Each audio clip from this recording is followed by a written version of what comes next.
Vocês são muito bem-vindos e eu me sinto muito feliz de estar aqui para compartilhar a palavra. Graça em tudo. Graça em tudo, grave isso. E eu pretendo, com a bênção de Deus, ler 3 textos durante o sermão, ler 3, e citar mais uma porção de textos ou de versos, como já é o meu costume, porque aqui nesta igreja nós ensinamos a Bíblia, a palavra de Deus. Por isso eu pergunto, você trouxe a sua, assim impressa em papel? Pode ser uma dessas aqui, eletrônica, que também vale. Encontre, por favor, a primeira carta de Paulo aos Tessalonicenses, capítulo 5. Graça em tudo é a nossa conversa. E durante a minha fala, eu pretendo compartilhar algumas ideias que para alguns podem não ser muito boas, muito corretas, mas não faz mal. Porque mesmo que para alguns elas não sejam muito boas nem muito corretas, elas são corretas e boas de acordo com a palavra de Deus. E o que nos importa é a palavra de Deus. Não é o que o pastor pensa ou o que um ou outro pensa, mas sim o que Deus pensa. Vamos ler um texto que está em 1 Tessalonicenses, no capítulo 5. Não é um texto muito longo, mas é espetacular porque ele está apresentando conceitos e conselhos. Começa no verso 12. Agora vos rogamos, irmãos, vejam que é um pedido, é um rogo, é uma súplica que o apóstolo Paulo faz aos crentes de Tessalônica. Mas isto é para mim e é para você. Agora vos rogamos, irmãos, que acateis com apreço os que trabalham entre vós e os que vos presidem no Senhor e vos admoestam. E que os tenhais com amor em máxima consideração por causa do trabalho que realizam. Vivei em paz uns com os outros. Exortamo-vos também, irmãos, a que admoesteis os insubmissos. Consoleis os desanimados, ampareis os fracos e sejais longânimos para com todos. Evitai que alguém retribua a outrem mal por mal. Pelo contrário, segui sempre o bem entre vós e para com todos. 16. Regozijai-vos sempre. Alegria da salvação. 17.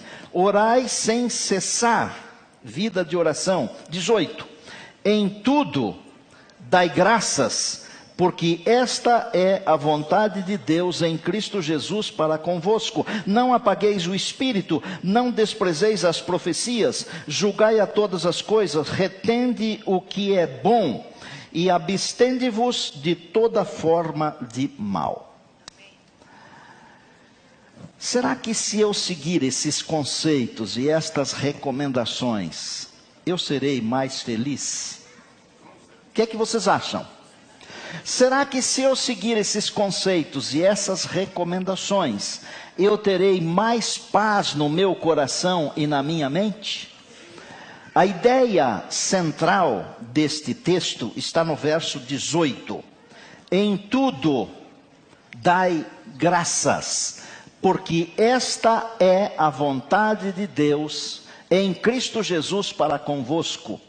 Aqui, Paulo não está dizendo, olha, você tem que dar graças a Deus por causa daquele acidente. Não é isto.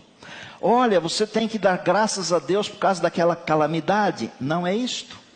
Mas ele está dizendo, em tudo dai graça. Isto é, nós devemos viver uma vida de gratidão em todo o tempo, em todos os lugares e sob todas as circunstâncias. É isso que ele está dizendo. Vivam uma vida de gratidão. Por que eu devo viver uma vida de gratidão? Bom, porque o que Deus aceita da minha parte é só isso, nada mais. Deus não aceita uma outra coisa. Quando eu vivo uma vida de gratidão a Deus, eu estou dizendo para Deus assim, eu quero dar graças o tempo todo, em todas as circunstâncias e em todos os lugares. Deus não espera outra coisa de mim, porque este é o princípio do relacionamento para com Deus. Vou fazer uma colocação aqui, e esta é uma daquelas que talvez não seja boa para você, e que talvez você também não aceite, mas não faz mal. Quando um filho obedece ao pai, apenas e tão somente porque ele é o pai, não tem valor nenhum. Quando um filho obedece à mãe apenas e tão somente porque ela é a mãe, não tem valor. Isso é uma obrigação. Agora, quando o filho obedece ao pai como uma forma de gratidão, porque ele é o pai, ele obedece à mãe em forma de gratidão, porque ele é a mãe, porque sem eles, ele não existiria, aí tem valor. Se você educar os seus filhos para a glória de Deus, eles vão amar você, porque você é o pai deles, não no sentido explícito da palavra, mas no sentido do coração. Quando eu olho para Deus e eu o reconheço como o Senhor apenas, mas Ele é tudo, Ele é o grandão, Ele é o Criador de tudo, tudo bem. Mas eu devo olhar para Ele não apenas como Senhor, eu devo olhar para Ele como meu Salvador, em forma de gratidão por tudo aquilo que Ele faz por mim. O segundo texto que eu quero colocar aqui também é de Paulo e está em Efésios, capítulo 2, um pouquinho atrás do que nós estávamos, e esse é um pouquinho mais curto, aliás, é bem mais curto, e começa no verso 8 do capítulo 2, do capítulo 2 de Efésios, e ele diz assim, Efésios 2, encontrou Israel? Muito bem, então vamos nessa aí. Porque pela graça sois salvos mediante a fé, e isto não vem de vós, é dom de Deus, não de obras, para que ninguém se glorie, pois somos feitura dele, criados em Cristo Jesus para boas obras, as quais de antemão Deus preparou para que andássemos nelas. Porque pela graça, Antônio, sois salvos mediante a fé. Vejam que o fundamento da salvação é a graça. Prestem atenção, graça é o fundamento, é o alicerce da salvação. A fé é o instrumento da salvação. E as boas obras, elas são o resultado da salvação, e eu diria, um pouco mais do que o resultado, elas são o propósito da salvação. Por que que Deus nos salvou? Por sua graça, para as boas obras. Deus não salvou você para ser um assassino. Deus não salvou você para ser um ladrão, um adúltero, um mentiroso, mesmo porque todos esses vão ficar de fora da cidade de Deus. O Apocalipse diz isso. Deus me salvou, Deus salvou você, Deus nos salvou para boas obras. É isso que Paulo está ensinando aqui. A salvação é um dom inefável de Deus. É um dom da graça de Deus. E vou falar uma coisa importante agora. A salvação foi planejada na eternidade passada por Deus o Pai. Se manifestou na história presente por Deus o Filho. É executada na nossa vida por Deus o Espírito Santo. Estão acompanhando? E essa salvação será concretizada, finalizada na eternidade futura, que tem como princípio a segunda vinda de Cristo. Isso é salvação, isso é graça. Planejada ontem, executada hoje, realizada completamente, a partir de hoje, para o futuro. E o último texto que eu prometi ler está em Tito, capítulo 2. O que diz a palavra aqui? Capítulo 2, verso 11. Porquanto, Tito 2, 11. Porquanto a graça de Deus se manifestou salvadora a todos os homens, educando-nos para que, renegadas a impiedade e as paixões mundanas, vivamos no presente século sensata, justa e piedosamente, aguardando a bendita esperança e a manifestação da glória do nosso grande Deus e Salvador Cristo Jesus, o qual a si mesmo se deu por nós, a fim de remir-nos de toda iniquidade e purificar para si mesmo um povo exclusivamente seu, zeloso e de boas obras. A graça de Deus se manifestou salvadora a todos os homens, para quê? Para nos transformar, porque Deus deseja ter um povo exclusivamente seu, zeloso. E eu não estou falando de zelo sem entendimento. Eu estou falando de zelo com entendimento. Zeloso e de boas obras. Todos pecaram. Romanos 3, 23. A graça se manifestou salvadora a quantos? Segundo a Bíblia? A todos. Todos pecaram. A graça se manifestou salvadora a todos, todos os que pecaram. Agora, pastor, você está pregando universalidade de salvação? Não. Eu estou dizendo que todos pecaram e a graça se manifestou salvadora a todos. E Jesus falou assim, João 3,16, Deus amou, deu o Filho para que todo aquele que nele crê não pereça. Todo aquele que nele crê. Todos pecaram. A graça se manifestou salvadora a todos. Agora, todos aqueles que creem na graça serão salvos. Mas quem não crer, diz a palavra, não será salvo. Será condenado. Está em Marcos. Quem crer e for batizado será salvo. Quem não crer, não será salvo. É bom entendermos esse assunto de graça, para que a nossa cabeça não fique embaralhada com os ensinamentos errôneos de homens ímpios que se passam por santos e que pregam por todos os lugares. O Senhor Jesus, falando por Isaías no capítulo 55, ele diz assim, vinde vós todos os que tendes sede, vinde às águas. Deus chama a todos. O Senhor Jesus falou em Mateus 11, vinde a mim todos vós os que estáis cansados e sobrecarregados. Ele está chamando quantos? Todos. Mas o Apocalipse 3:20 diz assim, eis que eu estou à porta e bato. Se alguém abrir a porta, eu entrarei. É para todos, mas nem todos abrem a porta. A graça de Deus é para todos. Ela está disponível para todos, e se todos aceitassem a graça, todos seriam salvos. Mas nem todos aceitam a graça. Mas que graça é esta? Amados, eu vou dizer uma coisa para vocês que está aqui no meu coração. Não está na Bíblia, não está nos livros que nós cremos inspirados, mas está no coração de um crente. De um crente. Se eu tiver a graça de Deus, eu não preciso de mais nada. Você copiou? Momô, manda essa daí.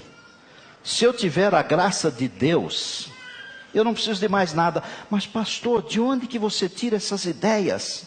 É porque eu estudo esse livro aqui, ó. O homem que eu usei para ler os seus textos, que é Paulo, que antes era Saulo, um perseguidor, e que se converteu numa experiência sobrenatural, porque ele viu a luz do Senhor Jesus quando ia para Damasco. Em razão deste acontecimento, ele ficou com um problema. Ele chamou esse problema de um espinho na carne.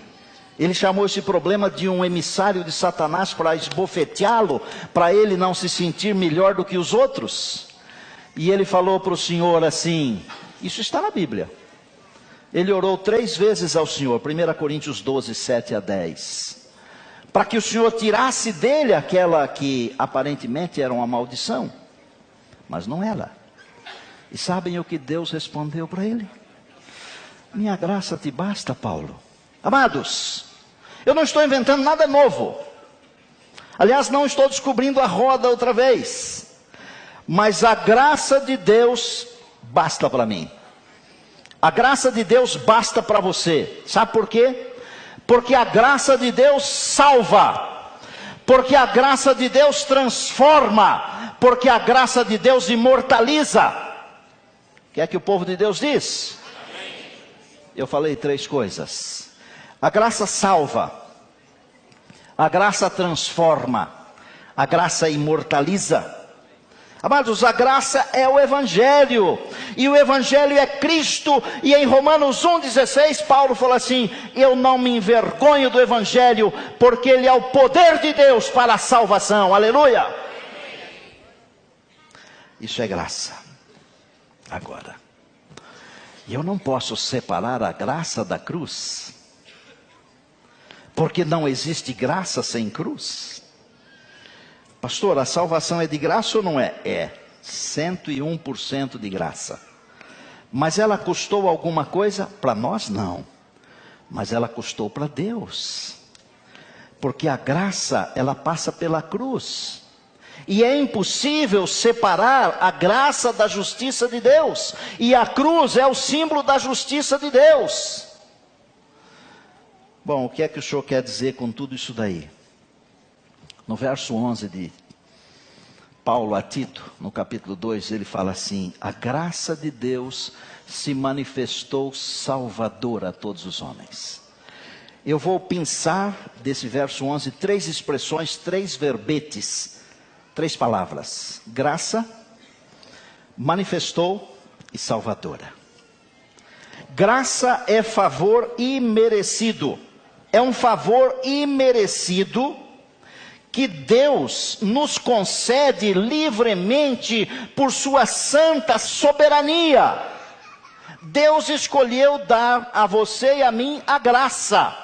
E a graça está dada e acabou. É graça. Favor imerecido. Está claro ou não? Segundo, a graça de Deus se manifestou. A expressão aqui manifestar, ela tem a ver com uma expressão em grego chamada teofania, que é como se fosse assim, uma invasão de Deus na nossa história. É quando Deus aparece de alguma maneira na história. Esse manifestou aqui é um manifestar como sendo uma coisa que ninguém poderia proibir de se manifestar. Percebam, a graça de Deus, ela se manifestou e ninguém no céu ou na terra poderia proibir essa manifestação de Deus, aleluia. Eu não quero ser contundente demais, porque eu não quero aborrecer você, mas essa graça, ela faz eu ficar assim. Ninguém poderia segurar essa manifestação da graça de Deus, porque é a manifestação da soberania de Deus, aleluia. Quando eu vejo os nossos maestros compondo músicas espetaculares, são manifestações de Deus no coração de pessoas que se dispõem a ser usadas. Glória ao Senhor por isso. E o terceiro verbete, salvadora. Aqui a expressão quer dizer o seguinte: livrar alguém de uma coisa que esse alguém não poderia por si só se livrar. Olha que coisa impressionante. A graça de Deus, que é a fonte, que é o fundamento da salvação, ela se manifestou de tal maneira que jamais alguém poderia impedi-la para me salvar de alguma coisa que eu mesmo jamais poderia me salvar. O que é que você diz para Jesus? Diz obrigado, diz louvado seja Deus.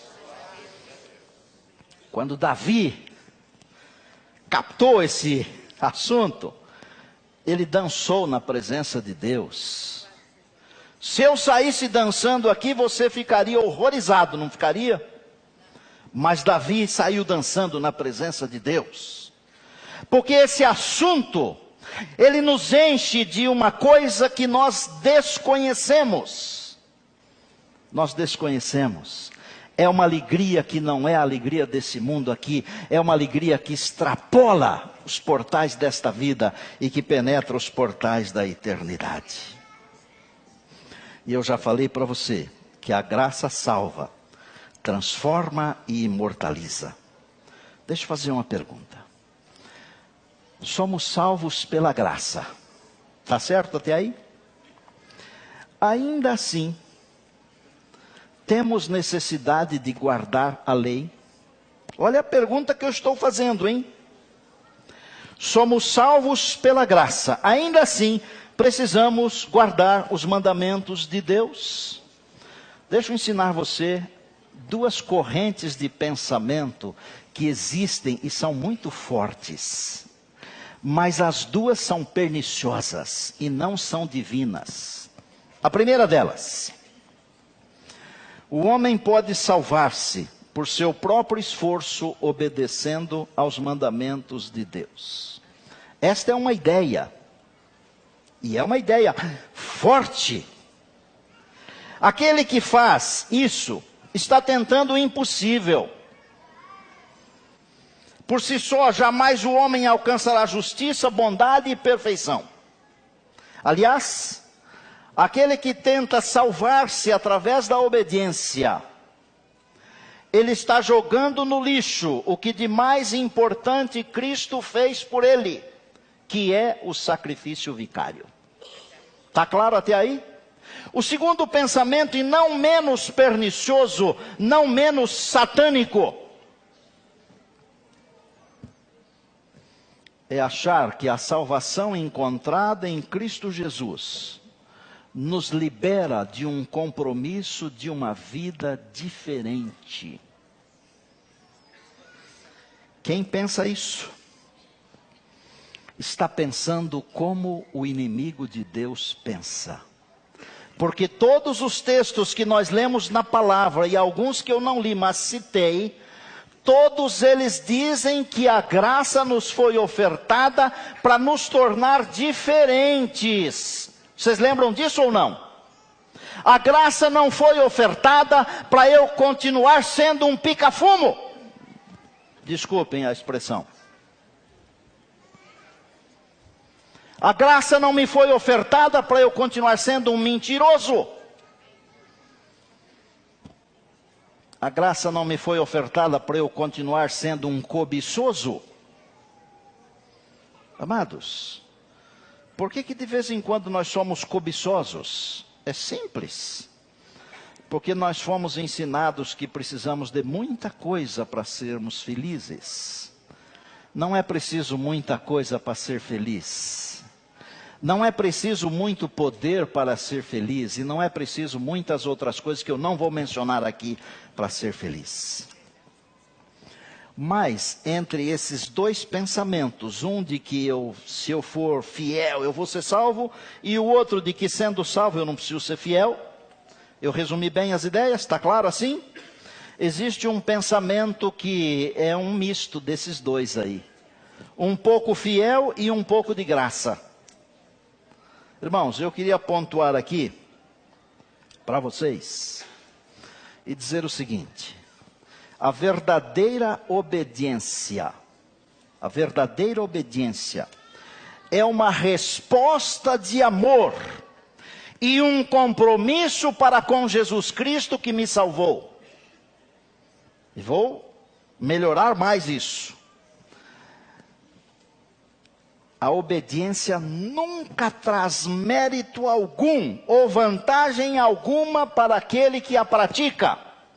A obediência não traz mérito algum ou vantagem para aquele que a pratica. É apenas e tão somente uma resposta de amor. Mas de onde você tirou isso, pastor Estina? Simples. João 14:15 diz assim: se me amais, guardareis os meus mandamentos. A fé verdadeira, ela não nos dispensa de guardar os mandamentos de Deus. A Bíblia diz que a fé sem as obras é morta. Romanos 3:31 e Tiago 2:17. Jesus falou que temos a vida eterna através de um conhecimento de Deus e dele. E a vida eterna é esta, que te conheçam a ti, o único Deus verdadeiro, e a Jesus Cristo, a quem enviaste. João 17:3, não é? É o conhecimento de Deus. E lá em 1 João, no capítulo 2, nos versos 3 a 5, a Bíblia diz assim: aquele que diz que o conhece, volta a fita, volta o DVD. Aquele que diz que o conhece e não guarda os seus mandamentos é mentiroso. Quem está falando isso? É o pastor Estino ou é a Bíblia? E o que Jesus falou em João 17:3? E a vida eterna é esta, que te conheçam a ti. Conhecer sem obedecer não é conhecer, é mentir. E os mentirosos, segundo o Apocalipse, ficarão do lado de fora. Resumindo, quem salva é Cristo. Cristo salva. Amém? A nossa obediência à lei de Deus é apenas uma resposta de amor, nada mais. É aquilo que eu falei. Obedecer o Pai, porque é o Pai, por amor, porque foi o Pai quem deu a vida, é diferente de obedecer o Pai porque a lei manda obedecer. Salvação não depende das obras. Romanos 3:28. Salvação é inteiramente pela graça. As obras são uma consequência natural. É o resultado de que nós somos novas criaturas, 2 Coríntios 5:17. E aquele que está em Cristo é uma nova criatura. As coisas velhas passaram, tudo se fez novo. Aleluia! Por que nós fomos salvos, afinal? Querem ver? Pedro, na primeira carta, não precisa ler, eu vou falar para você. Mas se quiser olhar na Bíblia, pode. Os bereanos faziam isso, eram nobres. 1 Pedro 2:9, vós sois a raça eleita, a nação santa, o sacerdócio real, o povo de propriedade exclusiva de Deus. Sabem para quê? Para manifestar as virtudes daquele que nos chamou das trevas para a luz. O que significa manifestar as virtudes dele, daquele que nos chamou das trevas para a luz? Existe alguma mancha no caráter de Deus, algum defeito, algum pecado? Existe? Deus nos chamou para manifestarmos o seu caráter, as suas virtudes, para sermos transformados. A graça salva, transforma e imortaliza. A graça tem o poder de salvar, mas também de transformar. Por isso que ela imortaliza, transformados. E eu cito mais um. 1 Coríntios 10:31. Portanto, quer comais, quer bebais, ou façais outra coisa qualquer, fazei tudo para a glória de Deus. Sabe o que significa fazer para a glória de Deus? É viver para a glória de Deus. O Senhor Jesus, quando aqui andou na sua oração, ele falou: Pai, eu manifestei a tua glória. E o que é o manifestar a glória de Deus?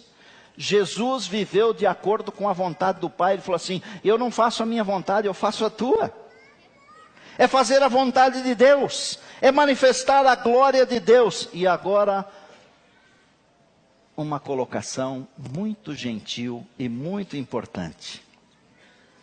Só pode obedecer a lei de Deus aquele que foi salvo pela graça de Jesus. Sabe por quê? Porque como a obediência é um ato de gratidão, Deus aceita este ato de gratidão mesmo que imperfeito. Captou?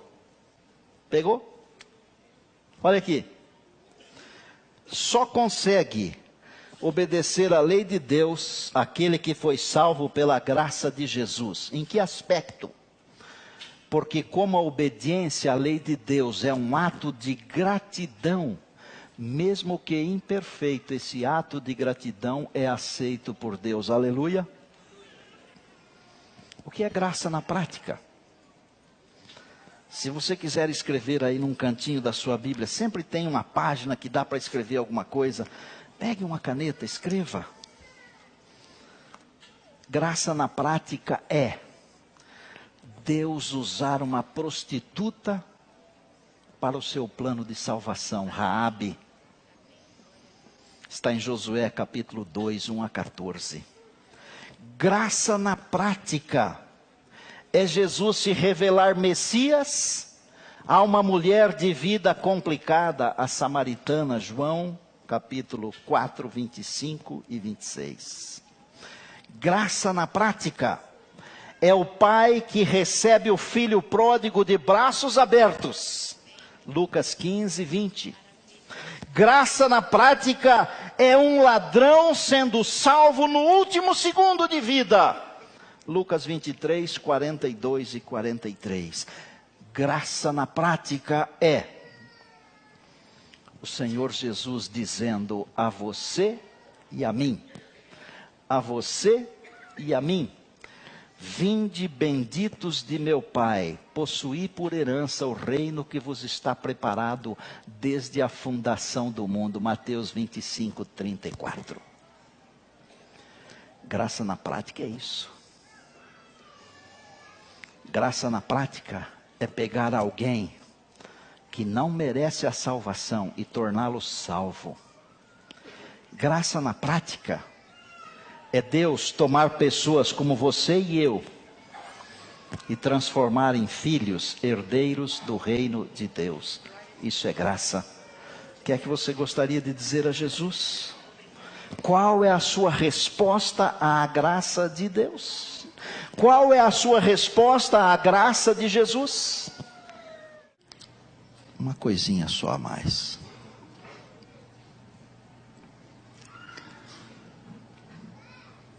A vida,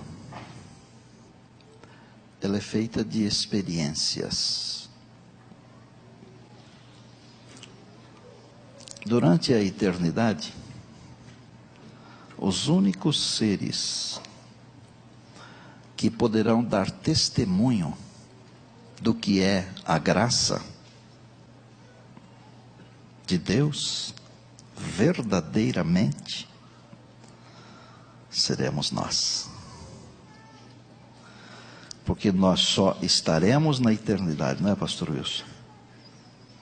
Por causa da graça de Deus. Não fosse a graça, nós não estaríamos. E pela graça de Deus nós estaremos lá, amém? Porque a graça salva, a graça transforma e a graça imortaliza. Feche os olhos. Senhor, mergulhados na graça de Deus, nós queremos navegar pelos mares do Teu amor e viver contigo todos os dias da nossa vida aqui.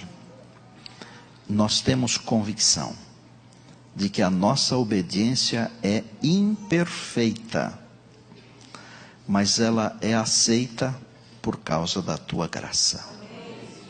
Louvado seja o nome do Senhor Jesus. Meu Deus, obrigado porque o Deus Espírito Santo está tocando o nosso coração.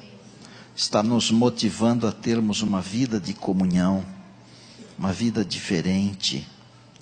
Nós queremos ser instrumentos do Teu serviço, para que essa alegria, a alegria da salvação que nós sentimos, outras muitas pessoas possam sentir também.